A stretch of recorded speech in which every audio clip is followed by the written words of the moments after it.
মাধ্যমিক পাস করার পরে স্কুলে ভর্তির পরেই সেমিস্টারের পরীক্ষা চলে এসেছে। কি করবে এখন?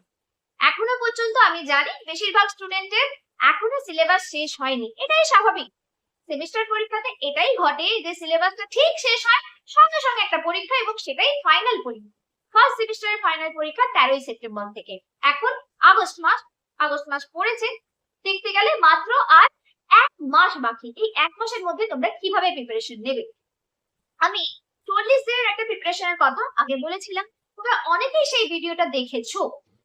আমি তোমাদেরকে বলি যে তোমরা যদি সেই রকম ভাবে এগোতে চাও অবশ্যই এগোতে পারো।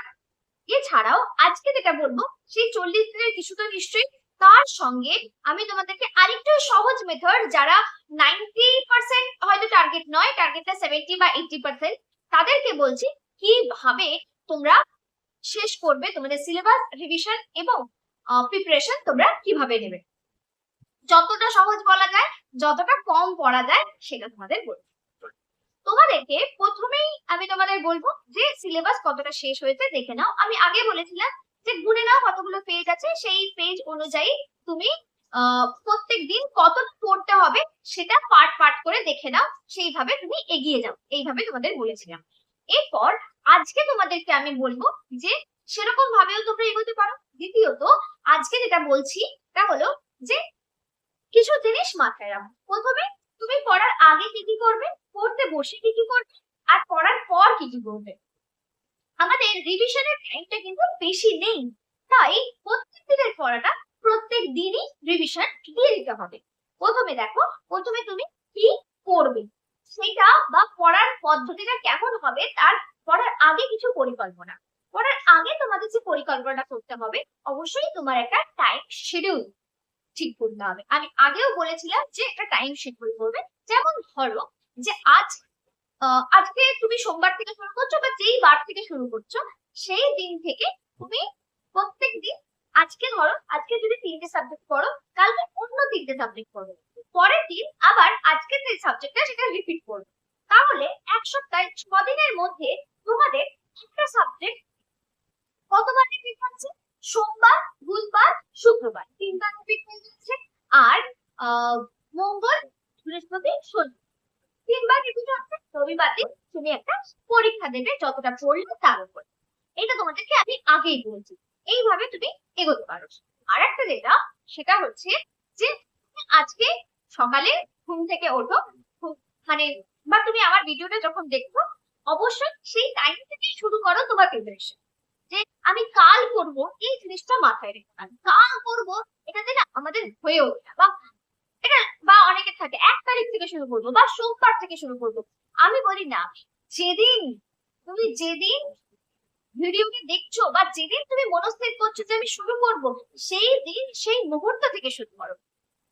তো তাহলে তোমার, ধরো আমি বললাম যে কালকে তোমাকে স্কুল তো যেতেই হবে। এখানে ক্লাস 11 এর পরীক্ষাতে একটা বড় জায়গা হচ্ছে স্কুল।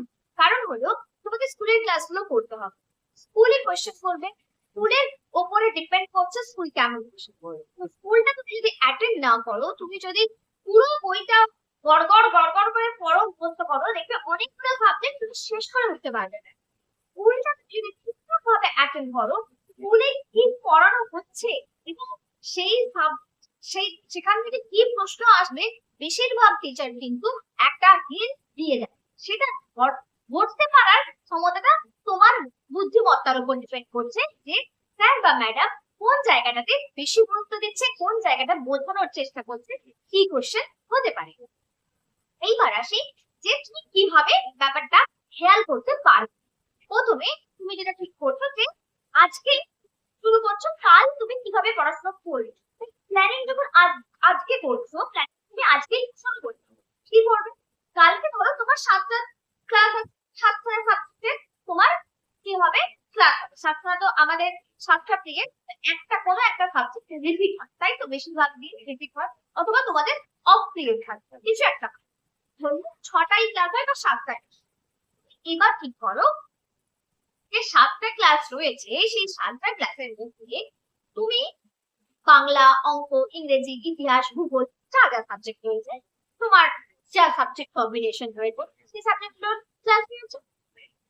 তুমি ঠিক করবে যে ওই সাবজেক্টটা আমি ইকোনমিক্স পড়াই, ইকোনমিক্সটা তোমাদের বলে পারি যে ইকোনমিক্সটা আমি কালকে ধরো পড়াবো স্টুডেন্টদের উৎপাদন তত্ত্ব। বললাম কালকে আমি উৎপাদন তত্ত্বটা শুরু করব। আমি তাহলে শেষ করেছি কোথায়? শেষ করেছি তার আগের চ্যাপ্টারে নিরপেক্ষ রেখা, এঞ্জেল কার্ভ এইসব দিয়ে শেষ করেছি। তো ওই যেখানটা শেষ করেছি তুমি যেটা করছো ইকোনমিক্স, কালকে আমার ইকোনমিক্স ক্লাস আছে, তাই আমি আজকে এখন ঠিক করছি আজকে আমি কি করব। সকালে আমি কি করব? সকালে কাজ তোমার ধরো সকালে টিউশন আছে 7টায়, তাহলে তোমাকে অবশ্যই আগে উঠতে হবে, বেশ কিছুটা আগে উঠতে হবে যাতে তুমি তোমার মতো করে প্রিপারেশনটা নিতে পারো। ধরো উৎপাদন তত্ত্ব পড়ানো হবে, উৎপাদন তত্ত্ব পড়ানোর আগে যেটুকু পড়ানো হয়েছে, লাস্ট দিন যেটুকু পড়ানো হয়েছে সেটা একবার পড়বে। আর প্রথম দিক থেকে ধরো প্রথম চ্যাপ্টারের আমি জয়দেব সরকারের বইটা যদি নিই, জয়দেব সরকারের প্রথম যে চ্যাপ্টারটা রয়েছে এই চ্যাপ্টার থেকে তুমি যেটা করবে এখানে এমসিকিউ গুলো ছিল সেইগুলো কতটা করতে পারছো এক পেজ এমসিকিউ সলভ করবে। তারপর যাবে যে আমি বললাম আমি ধরো উৎপাদন তত্ত্ব শুরু করব। উৎপাদন তত্ত্ব আমি তোমাদেরকে দেখাই। উৎপাদন তত্ত্ব এখানে এখানে শুরু হয়েছে। তুমি যেটা করবে সেটা হচ্ছে যে লাস্ট কতটা পড়ানো হয়েছে, লাস্ট ধরো পড়ানো হয়েছে নির্দিষ্ট দ্রব্য দ্রব্য এবং চাহিদা রেখা নিন, এই দুটো জায়গা হয়তো পড়ানো। তুমি যেটা করবে সেটা হচ্ছে এখান থেকে নির্দিষ্ট দ্রব্য দ্রব্য আর চাহিদা রেখাটা একবার চট করে রিডিং দিয়ে নেবে। যদি স্কুলে করানো হয়, তোমার স্কুলে যদি এটা করায়, যেই সাবজেক্টের জন্য যেটা পড়িয়েছে, যদি কোনোভাবে স্কিপ করে স্কুল তাহলে তুমিও স্কিপ করে দেবে, কারণ এই জায়গাটা খুব করাচ্ছে না, সেখান থেকে কোয়েশ্চেন দেওয়ার চান্সটা খুবই কম। বুঝতে পারলে কি বললাম? তো তুমি এই দুটো পেজ পড়ছো ভালো করে, যেটা আগে পড়িয়ে দিয়েছে দেখো তোমার মনে পড়ছে কিনা, তোমার কোনো জায়গাতে অসুবিধা থাকলে সেই জায়গাটা মার্ক করো। তুমি অবশ্যই স্কুলে গিয়ে টিচারকে জিজ্ঞেস করবে সেই জায়গাটা বুঝতে অসুবিধা হবে। হয়ে গেল পড়া। এবার এটা পড়ার পরে চেষ্টা করবে সারাংশটা পড়া, কারণ সারাংশটা আমাদের খুব ছোট্ট করে কভার করা থাকে। এটা পড়া কিন্তু অনেকটা সহজ এবং অনেকটা তাড়াতাড়ি পড়া যেতে পারে। সারাংশটা তুমি আস্তে আস্তে পড়তে পারো যে আজকেই শেষ করতে হবে এমন কোনো ব্যাপার নেই। এবার তুমি জানো আজকে শুরু হবে উৎপাদন তত্ত্ব। তো উৎপাদন তত্ত্ব থেকে কম করে দুটো পাতা তুমি পড়ে থাকবে, কম করে দুটো পাতা একটু ভালো করে পড়ে থাকবে যে কি কি আছে কি কি নেই সেটা দেখ পড়ে নাও। পড়ে নিয়ে কোন জায়গাটা তোমার বুঝতে খুব অসুবিধা হলো সেই জায়গাটা মার্ক করে নেবে। এবার এটা প্রত্যেকটা সাবজেক্টের জন্য 7টা সাবজেক্ট যদি পড়ানো হয় স্কুলে তাহলে 7টা সাবজেক্টের জন্যই তোমাকে এটা করতে হবে, না হলে তুমি স্কুলের সঙ্গে ধরতে পারবে না। আর আমাদের আগে যেটা হতো স্কুলের মতো এগোব না, আমি আমার মতো এগোবো, আমার সিলেবাস ঠিক পরীক্ষার আগে শেষ হয়ে যাবে, আমি ঠিক রিভিশন দেবো, আমার পেয়ে যাবে, এই জিনিসটা আমাদের মধ্যে আগে ছিল। কিন্তু এখন দাঁড়িয়ে সেটা করলে খুব বোকামো হয়ে যাবে, কারণ ফুল সিলেবাস শেষ করার পরেই তোমাদের পরীক্ষা, ফাইনাল পরীক্ষা। এমন নয় যে তুমি একটা প্রি টেস্ট দেওয়ার সুযোগ পাচ্ছ, তুমি একটা টেস্ট দেওয়ার সুযোগ পাবে, তুমি তারপর ফাইনাল দেবে, এটা কিন্তু নয়, এটাই তোমার ফাইনাল। তাহলে তোমাকে কি করতে হচ্ছে দেখলে, দেখার পরে দেখে নিলে দেখবে ঠিক কোন জায়গাটাতে অসুবিধা হচ্ছে, কোন জায়গাটা বুঝতে একেবারেই পারলে না, সেই জায়গাগুলো মার্ক করে নিলো, যতটা পারলে করে নিল। মোটামুটি কালকে আজকে যা যা সাবজেক্ট আছে সেইগুলোকে তুমি করে ফেলতে পারো। যদি মনে হয় যে কাল সকালে আমার টিউশন আছে, সকালবেলা এতটা সময় পাবো না, তাহলে তোমাকে আজকে এখন যখন তুমি ভিডিওটা দেখছো তারপরেই শুরু করে ফেলতে হবে এবং ঠিক করে ফেলতে হবে তুমি কতটা টাইমের মধ্যে শেষ করবে। প্রত্যেকটা সাবজেক্টের জন্য 8 ঘন্টার বেশি সময় রাখলে তুমি কিন্তু পারবে না, কারণ 8 ঘন্টাটাও দিয়ে দাঁড়াচ্ছে প্রায় 3.5 ঘন্টার কাছাকাছি 7টা সাবজেক্ট। বুঝতে পারলে?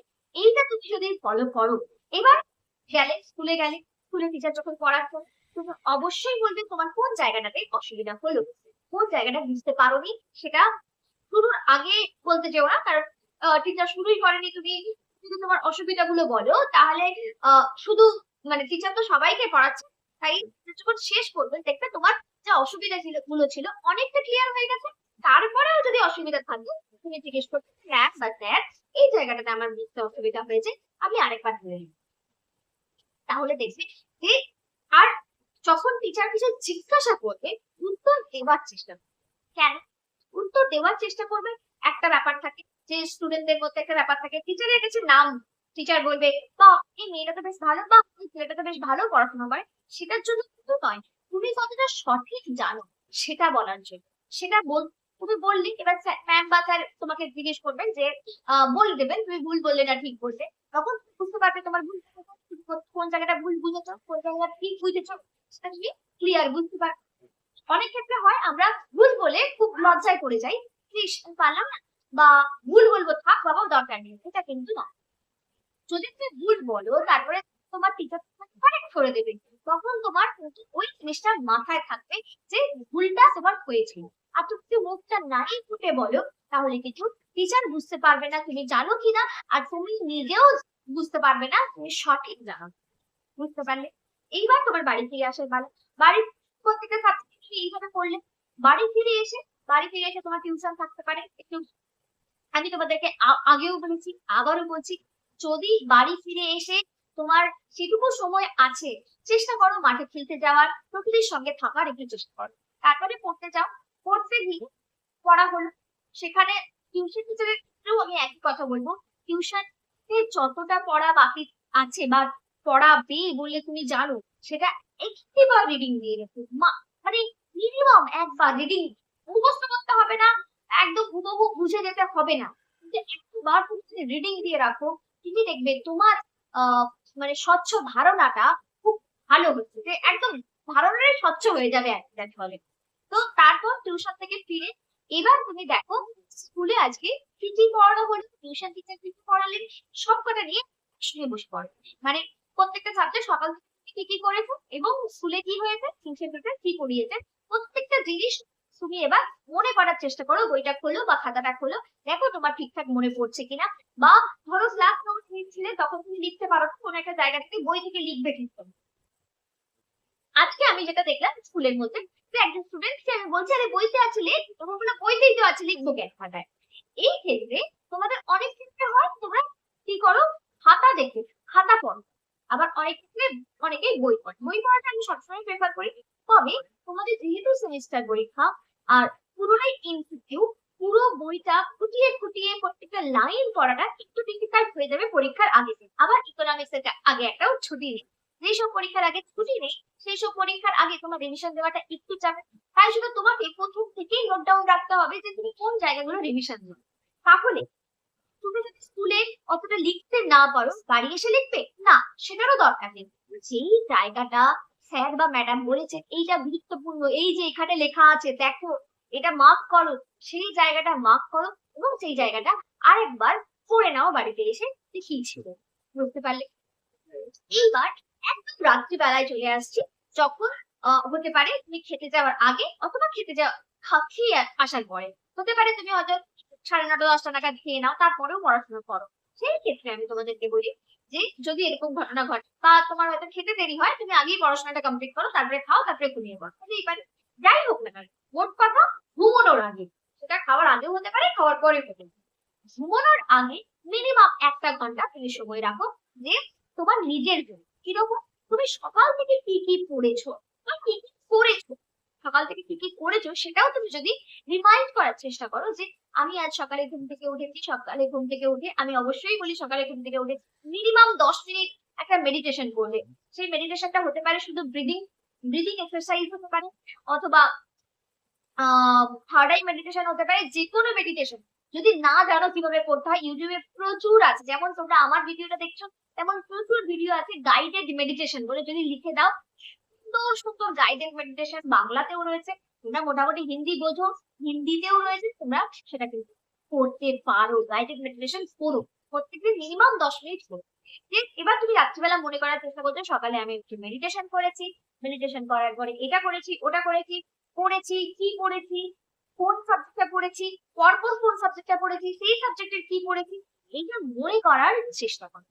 এইটা যদি তুমি মনে করার চেষ্টা করো দেখবে বেশ মনে পড়বে, বেশ কিছু জিনিস মনে পড়ছে। যে জায়গাগুলো মনে পড়ছে না খাতায় একটু একটু করে নোট ডাউন করতে থাকো যে ভূগোলের এটা পড়লাম, এই জায়গাটা ঠিক মনে পড়ছে না, ইংলিশের এটা পড়লাম এটা ঠিক মনে পড়ছে না। শুধু যে টপিকটা মনে পড়ছে না সেই টপিকটা যেটুকু মনে পড়ছে না যেটুকু মনে পড়ছে সেটা লেখো, তাহলে বুঝতে পারবে। বা ধরো পড়েছো ইকোনমিক্স পড়েছো, ইকোনমিক্স ইলেকট্রিক পড়েছো, আমি বললাম স্থিতিস্থাপকতা পড়েছো, কিন্তু তোমার মনে আছে তুমি স্থিতিস্থাপকতা পড়েছো, স্থিতিস্থাপকতা কাকে বলে সেটা মনে নেই। তো তাহলে স্থিতিস্থাপকতা বলে ছোট্ট একটা হেডিং দাও, কোয়েশ্চেন মার্ক, স্থিতিস্থাপকতাটা কি জিনিস মনে নেই।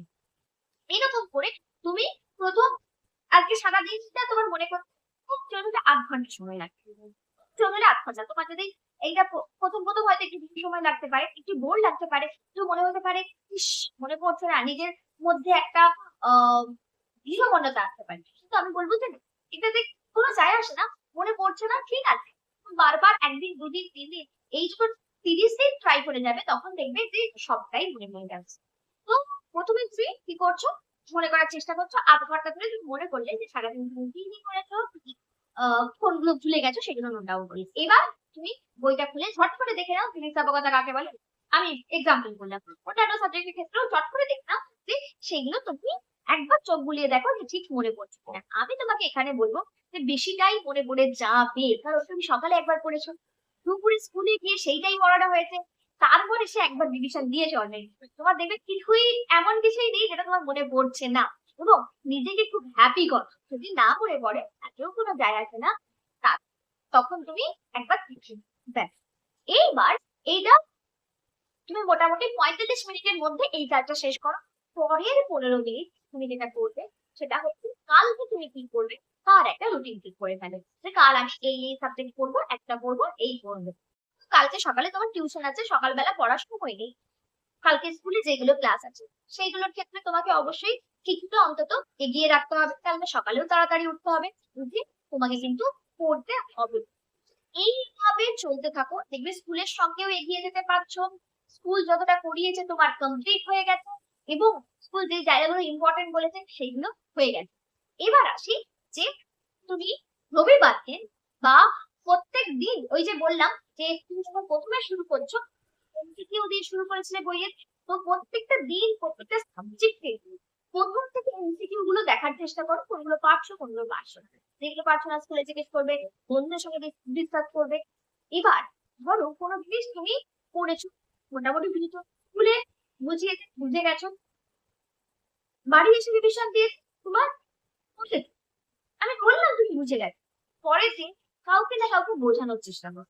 যদি কাউকে না পাও, তুমি সেলফি মোডটা অন করে নিজেকেই বোঝানোর চেষ্টা করো, বা আয়নার সামনে দাঁড়িয়ে নিজেকে বোঝানোর চেষ্টা করো তুমি কতটা বুঝেছো।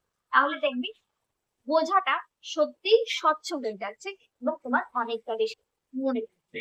এইভাবে তুমি করতে থাকো। এবার শনি আর রবি, শনি রবিতে তুমি কি করবে, শনিবার হাফ ছুটি, তুমি হাফ ছুটি থেকে স্কুল থেকে বাড়ি ফিরলে চেষ্টা করো একটু বেশি পড়ার, বা সারা পুরো সপ্তাহে কি করেছো সেটার একটা শর্ট রিভিশন দেবার। এবং রবিবার দিন তুমি যেটা করবে, আমি আগের ভিডিওতে বলেছিলাম যে প্রত্যেকদিন তুমি যখন পড়ছো, পড়তে পড়তে চেষ্টা করো একটা একটা করে কোশ্চেন তৈরি করে রাখা।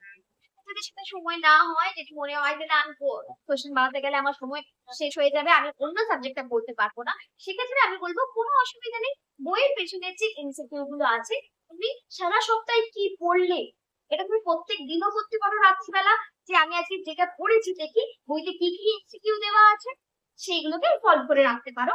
সলভ বলতে খাতায় সলভ করবে, বইতে নয়। হান্ড্রেডে যখন দেখবো, হান্ড্রেডে তুমি দেখবে তোমার তুমি একটা পরীক্ষা দিবে, যে চাহিদা থেকে আমি চাহিদা চ্যাপ্টারটা পুরো আজকে এই সপ্তাহে চাহিদা চ্যাপ্টারটা শেষ হয়ে, চলো চাহিদা চ্যাপ্টার থেকে আমি কোন আনসার গুলো পাচ্ছি কোন আনসার গুলো পাচ্ছি না একটা পরীক্ষা দিবে। এখানে মোটামুটি তোমাদের বেশ কিছু প্রায় প্রায় 30-40 কোশ্চেন রয়েছে, 30-40 নাম্বারের মধ্যে তুমি কত পেলে এটা দেখো। তারপর দেখো তোমার যদি অসুবিধা থাকে তুমি অবশ্যই জিজ্ঞেস করো। এইভাবে তুমি যদি প্রত্যেকটা সাবজেক্টকে গুরুত্ব দিয়ে পড়তে পারো, তোমার 90% এর উপরে আমার মনে হয় এটাতেই 90% চলে আসবে। আশা করছি তোমাদেরকে আমি হেল্প করতে পারলাম যে স্কুলের সঙ্গে তুমি কিভাবে এগিয়ে যাবে। আর পুরোনো রিভিশনও আমি তোমাদের বলেছিলাম প্রত্যেকদিন পুরোনো পেজ থেকে একটা একটা করে পেজ বা দুটো দুটো করে পেজ তুমি পড়তে থাকো, দেখবে পুরোটাই কমপ্লিট হয়ে যাচ্ছে। এটা কিন্তু 1 সপ্তাহ করে অবশ্যই জানিও যে তুমি কতটা ইমপ্রুভ করতে পারলে। এই ভিডিও তোমাদের কেমন লাগলো অবশ্যই জানিও। Thank you.